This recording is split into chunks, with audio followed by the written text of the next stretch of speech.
ಎಲ್ರಿಗೂ ನಮಸ್ಕಾರ, welcome back to my channel. ನಾವಿವತ್ತು ಬಂದಿರೋದು ಆಗ್ರಾ ಫೋರ್ಟ್. ಕಂಪ್ಲೀಟ್ ಇನ್ಫಾರ್ಮೇಷನ್ನ ನಾನು ಗೈಡ್ ಏನು ಪ್ರೊವೈಡ್ ಮಾಡಿದ್ದಾರೋ ಅದನ್ನು ನಾನು ಕನ್ನಡಕ್ಕೆ ಟ್ರಾನ್ಸ್ಲೇಟ್ ಮಾಡಿ ನಿಮಗೆ ಹೇಳ್ತೀನಿ. ಈ ಕೋಟೆನ ಮೊಘಲ್ ಬಾದ್ಶಾ ಆಗಿದ್ದಂಥ ಅಕ್ಬರ್ ಸ್ಟಾರ್ಟ್ ಮಾಡಿದರು ಕಟ್ಟೋಕ್ಕೆ. 2.5 ಕಿಲೋಮೀಟರ್ ಡಿಸ್ಟೆನ್ಸಲ್ಲಿ ಇದು ಕವರ್ ಆಗಿದೆ ಈ ಫುಲ್ ಕೋಟೆ. ಸುಮಾರು 1565ಇಂದ 1660 ತನಕ, ಅಂದರೆ 95 ಇಯರ್ಸ್ ತೊಗೊಂಡಿದ್ದಾರೆ ಇದನ್ನು ಮಾಡೋದಕ್ಕೆ. 4 ಜನ್ರೇಷನ್ ಕೂಡ ಇದರಲ್ಲಿ ಇನ್ವಾಲ್ವ್ ಆಗಿದೆ. ಅಕ್ಬರ್, ಜಹಾಂಗೀರ್, ಶಹಜಾನ್, ಔರಂಗಜೇಬ್. ಹಾಗೆ ಈ ಕೋಟೆಯ ಆರ್ಕಿಟೆಕ್ಟ್ ಯಾರಾಗಿದ್ರು ಅಂದರೆ ಕಾಸಿಮ್ ಖಾನ್ ಅಂತ. ಅವರು ಇರಾನಿಂದ ಬಂದಿರೋದು.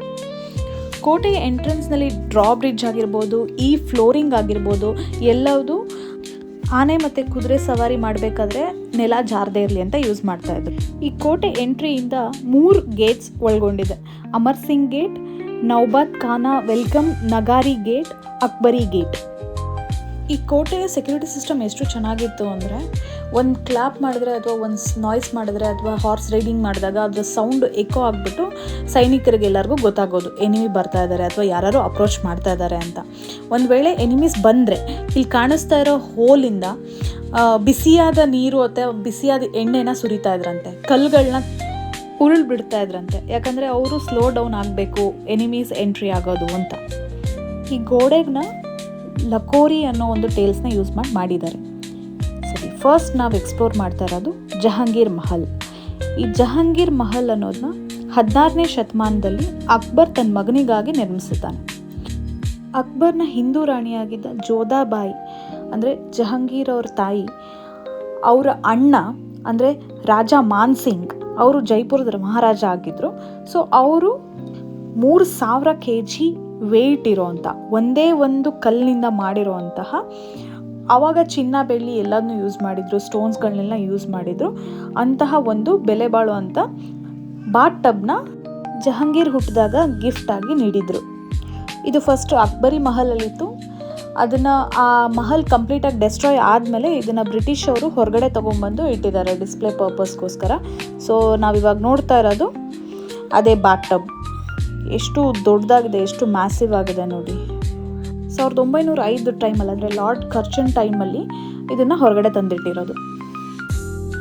ಈ ಕೋಟೆಯಲ್ಲಿ ರೆಡ್ ಸ್ಯಾಂಡಿಂದ ಮಾಡಿರೋ ಪೋರ್ಷನ್ನ ಮಾತ್ರ ಅಕ್ಬರ್ ಮತ್ತು ಜಹಾಂಗೀರ್ ಮಾಡಿದ್ದು. ಉಳಿದಿರೋದನ್ನ ವೈಟ್ ಮಾರ್ಬಲಿಂದ ಮಾಡಿರೋದೆಲ್ಲ ಶಹಜಹಾನ್. ಈ ಕೋಟೆ ಎಂಟ್ರೆನ್ಸಲ್ಲಿ ನಗಾರಿನ ಬಾರಿಸೋದಕ್ಕೆ, ಡ್ರಮ್ಸ್ನ ಬಾರಿಸೋದಕ್ಕೆ ಈ ಜಾಗನ ಯೂಸ್ ಮಾಡ್ತಾಯಿದ್ರು. ಎಕೋ ಬರೋದ್ರಿಂದ ಇಲ್ಲಿ ರಾಜ ಅಥವಾ ಯಾರೇ ಬರ್ತಾ ಇದ್ದಾರೆ ಅಂತ ಬೇರೆ ಸೇವಕಿಯರಿಗಾಗಿರ್ಬೋದು, ರಾಣಿಯರಿಗಾಗಿರ್ಬೋದು ಗೊತ್ತಾಗ್ತಿತ್ತು. ಇವಾಗ ನಾವು ಬಂದಿರೋದು ರಂಗ್ ಮಹಲ್ ಅನ್ನೋ ಜಾಗಕ್ಕೆ. ಇಲ್ಲಿ ಹಿಂದಿನ ಕಾಲದಲ್ಲಿ ಡ್ಯಾನ್ಸ್ ಆಗಿರ್ಬೋದು, ಸಂಗೀತ, ಯಾವುದೇ ರೀತಿ ಪ್ರೋಗ್ರಾಮ್ಗಳಾಗಿರ್ಬೋದು ಅದನ್ನು ಇಲ್ಲೇ ನಡೀತಾ ಇತ್ತು. ನಮ್ಮ ಲೆಫ್ಟ್ ಸೈಡ್ಗೆ ಇರೋದು ಡೈನಿಂಗ್ ಹಾಲ್ ಆಗಿತ್ತು, ನಮ್ಮ ರೈಟ್ ಸೈಡ್ಗೆ ಇರೋದು ಜಹಾಂಗೀರ್ನ ರೂಮ್ ಆಗಿತ್ತು. ಆವಾಗ ಬೆಡ್ರೂಮ್ಗೆ ಡೋರ್ಸ್ ಇರ್ತಾರಲ್ಲ, ಓನ್ಲಿ ಕರ್ಟನ್ಸ್ನ ಯೂಸ್ ಮಾಡ್ತಾಯಿದ್ರು. ಇಲ್ಲಿ ಹಿಂದೂ ರಾಣಿ ಮಂದಿರ ಕೂಡ ಇದೆ, ಅಲ್ಲಿ ಅವಳು ಪೂಜೆ ಮಾಡ್ತಾಯಿದ್ಲು. ರಾಜ ಮೇಲೆ ನಿಂತ್ಕೊಂಡು ನೋಡ್ತಾ ಇದ್ದ, ಜೊತೆಗೆ ಅಲ್ಲಿ ರಾಣಿಯರು, ಸೇವಕಿಯರು ಕೂಡ ಅಲ್ಲೇ ಇರ್ತಾಯಿದ್ರು. ಈಗ ಬಂದಿರೋದು ನಾವು ಲೈಬ್ರರಿಗೆ. ಈ ಲೈಬ್ರರಿಯಲ್ಲಿ ಪೇಂಟಿಂಗ್ ಆಗಿರ್ಬೋದು, ಬುಕ್ಸ್ನಾಗಿರ್ಬೋದು ಕಲೆಕ್ಟ್ ಮಾಡಿ ಇಡ್ತಾಯಿದ್ರು. ಕೋಟೆಯ ಭಾಗದಲ್ಲಿ ನಾವು ಎಷ್ಟೊಂದು ಕಡೆ ಹಿಂದೂ ಮತ್ತು ಮೊಘಲ್ನ ಎರಡೂ ಆರ್ಕಿಟೆಕ್ಚರ್ ಮಿಕ್ಸ್ ಆಗಿರೋದು ನೋಡ್ಬೋದು. ಇಲ್ಲಿ ನೋಡಿ, ಇದು ರೈನ್ ವಾಟರ್ ಹಾರ್ವೆಸ್ಟಿಂಗ್ಗೋಸ್ಕರ ವಾಟರ್ ಡ್ರೈನೇಜ್ ಸಿಸ್ಟಮ್ನ ಯೂಸ್ ಮಾಡ್ತಾಯಿದ್ರು. ಇಲ್ಲಿ ಕಲೆಕ್ಟ್ ಆಗಿದ್ದ ನೀರು ಡೈರೆಕ್ಟಾಗಿ ಯಮುನಾ ನದಿ ಸೇರ್ತಾಯಿತ್ತು. ಅಲ್ಲಿ ಈ ಹೊರಗಡೆ ನಾವು ಫೆನ್ಸ್ ತೋರಿಸ್ತೀನಿ. ಸೊ ಅಲ್ಲಿ ಕ್ರೊಕೊಡೈಲ್ನ ಇಡ್ತಾಯಿದ್ರು ಸೇಫ್ಟಿಗೋಸ್ಕರ. ಅದನ್ನು ನಾನು ಸ್ವಲ್ಪ ಹೊತ್ತಲ್ಲಿ ತೋರಿಸ್ತೀನಿ. ಸೊ ಇಲ್ಲಿ ನೋಡಿ, ಆರ್ಕಿಟೆಕ್ಚರ್ ಎಷ್ಟು ಮಿಕ್ಸ್ ಆಗಿದೆ. ಲೋಟಸ್ ಆಗಿರ್ಬೋದು, ಆನೆ ಆಗಿರ್ಬೋದು, ಅದೆಲ್ಲ ಹಿಂದೂ ಆರ್ಕಿಟೆಕ್ಚರ್ ಆಗಿತ್ತು. ಇಲ್ಲಿ ಡ್ರೈನೇಜ್ ಕೂಡ ಫ್ಲವರ್ ಶೇಪಲ್ಲೇ ಮಾಡಿದ್ದಾರೆ. ಅಲ್ಲಿಂದ ಮುಂದೆ ಬಂದಾಗ ಈ ಶಹಜಾನಿ ರೂಮ್ ಕಾಣಿಸುತ್ತೆ. ಇದು ಒಂಥರ AC ರೂಮ್ ಥರ ವರ್ಕ್ ಆಗ್ತಾಯಿತ್ತು. ಆ್ಯಂಡ್ ಸಮ್ಮರಲ್ಲಿ ಕೋಲ್ಡ್ ವಾಟರ್ನ, ವಿಂಟರಲ್ಲಿ ಹಾಟ್ ವಾಟರ್ನ ಈ ಗೋಡೆಗಳಲ್ಲಿ, ರೂಫ್ಗಳಲ್ಲಿ ಸ್ಟೋರ್ ಮಾಡ್ತಾಯಿದ್ರು. ಸೊ ಹಾಗಾಗಿ ಟೆಂಪ್ರೇಚರ್ ಬ್ಯಾಲೆನ್ಸ್ ಆಗೋದು, ಜೊತೆಗೆ ಹೊರಗಡೆಯಿಂದ ಬರ್ತಾಯಿದ್ದ ಕೂಲ್ ಗಾಳಿನ ಒಳಗಡೆ ತೊಗೊಂಡು ಒಳಗಡೆ ಇದ್ದಂಥ ಬಿಸಿ ಗಾಳಿನ ಹೊರಗಡೆ ಹಾಕೋದಕ್ಕೆ ತುಂಬ ಹೆಲ್ಪ್ ಆಗೋದು. ಅದಕ್ಕೋಸ್ಕರ ಶಹಜಾನ್ ಈ ರೂಮ್ನ ಪರ್ಟಿಕ್ಯುಲರಾಗಿ ಸಮ್ಮರ್ ಪ್ಯಾಲೇಸ್ ಅಂತಲೇ ಕನ್ಸಿಡರ್ ಮಾಡ್ತಾರೆ. ನೋಡಿ, ಸೆಕ್ಯೂರಿಟಿ ಪರ್ಪಸ್ಗೋಸ್ಕರ ಈ ಗೋಡೆಯಲ್ಲಿ ಮಾತಾಡಿದ್ರೆ ಇನ್ನೊಂದು ಗೋಡೆಯಲ್ಲಿ ಕೇಳಿಸೋ ಥರ ಸೀಕ್ರೆಟಾಗಿ ಯಾರಾದರೂ ಏನಾದರೂ ಮೆಸೇಜ್ನ ಸೆಂಡ್ ಮಾಡಬೇಕು ಅಂತ ಸಂದರ್ಭದಲ್ಲಿ ಈ ಥರ ಟೆಕ್ನಾಲಜಿನ ಯೂಸ್ ಮಾಡ್ತಾಯಿದ್ರು. ಆಗೆಲ್ಲ ಸಿಕ್ಕಾಪಟ್ಟೆ ಜಮ್ ಸ್ಟೋನ್ಸ್ ಆಗಿರ್ಬೋದು, ಗೋಲ್ಡ್ ಆಗಿರ್ಬೋದು, ಪ್ರೀಷಿಯಸ್ ಸ್ಟೋನ್ಸ್ ಎಲ್ಲದನ್ನೂ ಯೂಸ್ ಮಾಡಿ ಇಲ್ಲೆಲ್ಲ ಡೆಕೋರೇಟ್ ಮಾಡಿದರು. ಬಟ್ ಬ್ರಿಟಿಷರ ಟೈಮಲ್ಲಿ ಬೇರೆ ರಾಜರು ದಾಳಿ ಮಾಡಿದಾಗೆಲ್ಲ ಅದನ್ನು ತೊಗೊಂಡು ಹೋಗ್ಬಿಟ್ಟಿದ್ದಾರೆ. ಇಲ್ಲಿ ನೋಡಿ ಈ ವೆಂಟಿಲೇಷನ್ ಹೇಗಿದೆ ಅಂದರೆ, ಈ ವಿಂಡೋ ಹೊರಗಡೆಯಿಂದ ನಿಮಗೆ ಕಂಪ್ಲೀಟಾಗಿ ಕ್ಲೋಸ್ ಆದಂಗೆ ಅನಿಸುತ್ತೆ, ಒಳಗಡೆಯಿಂದ ಮಾತ್ರ ಈ ಥರ ಓಪನ್ ಆಗಿ ಕಾಣಿಸುತ್ತೆ. ನೋಡಿ ಎಷ್ಟು ಚೆನ್ನಾಗಿ ಡಿಸೈನ್ ಮಾಡಿದಾರಲ್ವಾ. ಶಹಜಹಾನ್ ಮತ್ತು ಮುಮ್ತಾಜ್ಗೆ ಟೋಟಲ್ 14 ಮಕ್ಕಳಾಗಿತ್ತು. ಅದರಲ್ಲಿ 8 ಮಕ್ಕಳು ಹುಟ್ಟಬೇಕಾದ್ರೆ ಸತ್ತು ಹೋಗಿತ್ತು. ಆದರೆ ಅವ್ರಿಗೆ 2 ಹೆಣ್ಮಕ್ಳಿದ್ರು, ರೋಷನಾರ ಮತ್ತು ಜಹನಾರ ಅಂತ. ಇಬ್ರಿಗೂ ಒಂದೇ ಥರ ಪ್ಯಾಲೇಸ್ನ ಮಾಡಿದರು. ಅವರು ನನಗಿಂತ ರಿಚ್ ಆಗಿರೋ, ತನಗಿಂತ ಬಲಶಾಲಿಯಾಗಿರೋ ಅಂಥ ವ್ಯಕ್ತಿಗೆ ತನ್ನ ಮಕ್ಕಳನ್ನ ಮದುವೆ ಮಾಡಿಕೊಡ್ಬೇಕು ಅಂತ ಆಸೆ ಇತ್ತಂತೆ. ಸೊ ಹಾಗಾಗಿ ಆ ಥರ ಯಾರೂ ಇರಲಿಲ್ಲ. ಆ ಟೈಮಲ್ಲಿ ಮೊಘಲವರೇ ಸ್ಟ್ರಾಂಗ್ ಆಗಿದ್ದರು. ಹಾಗಾಗಿ ಇವ್ರಿಗೆ ಮದುವೆನೇ ಆಗಿರಲಿಲ್ಲ. ಅದಕ್ಕೆ ಇವ್ರ ರೂಮ್ನ ಪಲ್ಲಕ್ಕಿ ಶೇಪಲ್ಲೇ ಕಟ್ಟಿದ್ದಾರೆ. ಮೊದಲು ಗೋಲ್ಡೆಲ್ಲ ಯೂಸ್ ಮಾಡಿದರು, ಅದನ್ನೆಲ್ಲ ಬ್ರಿಟಿಷರು ಎತ್ಕೊಂಡು ಹೋದರು. ಇಲ್ಲಿಂದ ನೋಡಿ ನಿಮಗೆ ತಾಜ್ ಮಹಲ್ ವ್ಯೂ ಕಾಣಿಸುತ್ತೆ, ಎಷ್ಟು ಚೆನ್ನಾಗಿ ಕಾಣಿಸುತ್ತೆ ನೋಡಿ. ಹಾಗೆ ಇಲ್ಲಿನ ಸೆಕ್ಯೂರಿಟಿ ಸಿಸ್ಟಮ್ ಹೇಗಿತ್ತು ನೋಡಿ. ಫಸ್ಟು ನೀರಿತ್ತು, ಕ್ರೊಕೊಡೈಲ್ಸ್ ಇತ್ತು, ಆಮೇಲೆ ಹುಲಿಗಳನ್ನ ಬಿಡ್ತಾಯಿದ್ರು, ಆಮೇಲೆ ಸೈನಿಕರು ನಿಂತ್ಕೊಳ್ತಾಯಿದ್ರು. ಸೊ ಹೀಗೆ ಮಲ್ಟಿಪಲ್ ಸ್ಟೇಜಸ್ಸಲ್ಲಿ ಅವರು ತಮ್ಮ ಸೈನ್ಯನ ಹೇಗೆ ಯೂಸ್ ಮಾಡಬೇಕು ಅಂತ ಚೆನ್ನಾಗಿ ಪ್ಲ್ಯಾನ್ ಮಾಡ್ಕೊಂಡಿದ್ರು. ಈ ರೂಮ್ಸ್ನ ಮಾಡಿರೋದು ಮಕ್ರಾನಾ ಮಾರ್ಬಲ್, ಸೇಮ್ ನಮ್ಮ ತಾಜ್ ಮಹಲ್ನ ಯಾವ ಮಾರ್ಬಲಿಂದ ಮಾಡಿದಾರೋ ಅದೇ ಮಾರ್ಬಲ್ಸಿಂದ ಮಾಡಿದ್ದಾರೆ. ಜೊತೆಗೆ ಇಲ್ಲಿ ನೋಡಿ ವೆಂಟಿಲೇಷನ್ಗೋಸ್ಕರ ಹೇಗಿಟ್ಟಿದ್ದಾರೆ. ಸಮ್ಮರಲ್ಲೆಲ್ಲ ನಮ್ಗೆ ಜಾಸ್ತಿ ಸೆಕೆ ಆಗುತ್ತೆ ಅನ್ನೋ ಪರ್ಪಸ್ಗೆ ಇಲ್ಲೆಲ್ಲ ಇಟ್ಟಿರೋದು ನಮಗೆ ಕ್ಯಾಂಡಲ್ಸ್ನ ಇಡೋದಕ್ಕೆ. ಆವಾಗಿನ ಕಾಲದಲ್ಲಿ ಲೈಟ್ಸ್ ಏನೂ ಇರಲಿಲ್ಲ. ಸೊ ಹಾಗಾಗಿ ಇಲ್ಲೆಲ್ಲ ಕ್ಯಾಂಡಲ್ಸ್ ಅಥವಾ ದೀಪಗಳನ್ನ ಇಡೋದಕ್ಕೋಸ್ಕರ ಇದನ್ನು ಯೂಸ್ ಮಾಡ್ತಾಯಿದ್ರು. ಇವಾಗ ನಾವು ಹೋಗ್ತಾ ಇರೋದು ಕಾಸ್ ಮಹಲ್, ಅಂದರೆ ಪರ್ಷಿಯನ್ ವರ್ಡ್ ಅದು. ಕಾಸ್ ಅಂದರೆ ಸ್ಪೆಷಲ್ ಅಂತ, ಅಂದರೆ ಶಹಜಾನ್ ಮತ್ತು ಮುಮ್ತಾಜ್ ಅವರ ಬೆಡ್ರೂಮ್ ಆಗಿರ್ತಿದ್ದು. ಇದು ಕೂಡ ಮಕ್ರಾನಾ ಮಾರ್ಬಲಿಂದನೇ ಮಾಡಿದರು. ಗೋಲ್ಡ್ ಪೇಂಟ್ಸ್ ಯೂಸ್ ಮಾಡಿದರು, ಜಮ್ಸ್ನ, ಸ್ಟೋನ್ಸ್ನ ಎಲ್ಲದನ್ನೂ ಯೂಸ್ ಮಾಡಿದರು. ಬ್ರಿಟಿಷ್ ಅವರು ಮತ್ತು ಮರಾಠರು ಲೂಟಿ ಮಾಡಿಬಿಟ್ಟು ಹೇಗೆ ಮಾಡಿಬಿಟ್ಟಿದ್ದಾರೆ ನೋಡಿ. ಆಮೇಲೆ ಇಲ್ಲಿ ಮುಂದೆ ಕಾಣಿಸ್ತಾ ಇರೋದು ನಿಮಗೆ ರೋಸ್ ವಾಟರ್ ಫೌಂಟೇನ್. ಹಾಗೆ ಅಲ್ಲಿ ಗ್ರೇಪ್ ಗಾರ್ಡನ್ ಇತ್ತು. ಜಹಾಂಗೀರ್ಗೆ ಸಿಕ್ಕಾಪಟ್ಟೆ ವೈನಲ್ಲಿ ತುಂಬ ಇಂಟ್ರೆಸ್ಟ್ ಇತ್ತು. ಸೊ ಹಾಗಾಗಿ ಇಲ್ಲಿ ಗ್ರೇಪ್ ಗಾರ್ಡನ್ ಕೂಡ ಮಾಡಿದ್ರಂತೆ. ನೆಕ್ಸ್ಟ್ ನಾವು ಬರ್ತಾ ಇರೋದು ಜಾಸ್ಮಿನ್ ಟವರ್, ಅಥವಾ ಈ ಶಹಜಹಾನ್ನ ಹೌಸ್ ಅರೆಸ್ಟ್ ಮಾಡಿದಂಥ ಜಾಗ. ಅಲ್ಲಿ ನೀವು ರೋಷನಾರದು ಮನೆ ನೋಡಿದ್ರಿ, ಅಂದರೆ ರೂಮ್ ನೋಡಿದ್ರಿ. ಇವಾಗ ಇಲ್ಲಿ ಜಹನಾರದು ರೂಮ್, ಸೇಮ್ ಏನೂ ಚೇಂಜಸ್ ಇಲ್ಲ, ಒಂದೇ ಥರದ್ದು 2 ರೂಮ್ ಮಾಡಿದರು ಶಹಜಹಾನ್ ಮಗ ಶಹಜಹಾನ್ನ 8 ಇಯರ್ಸ್, ಅಂದರೆ ಔರಂಗಜೇಬ್ ಶಹಜಹಾನ್ನ 8 ಇಯರ್ಸ್ ಹೌಸ್ ಅರೆಸ್ಟ್ ಮಾಡಿದಂಥ ಜಾಗ ಇದು ಅಷ್ಟೇ ಸೇಮ್ ತಾಜ್ ಮಹಲಲ್ಲಿ ಏನೇನು ಯೂಸ್ ಮಾಡಿದ್ರು ಅದೇ ಥರ ಸ್ಟೋನ್ ಆಗಿರ್ಬೋದು, ಮಾರ್ಬಲ್ ಆಗಿದ್ರು ಯೂಸ್ ಮಾಡ್ತಿದ್ರು. ಅಲ್ಲಿ ಕಾಣಿಸ್ತಾ ಇರೋ ಕಿಟಕಿಯಿಂದ ತಾಜ್ ಮಹಲ್ ಕ್ಲಿಯರಾಗಿ ಕಾಣಿಸ್ತಾ ಇತ್ತು. ಮಧ್ಯದಲ್ಲಿ ರೋಸ್ ವಾಟರ್ ಫೌಂಟೇನ್ ಕೂಡ ಇದೆ.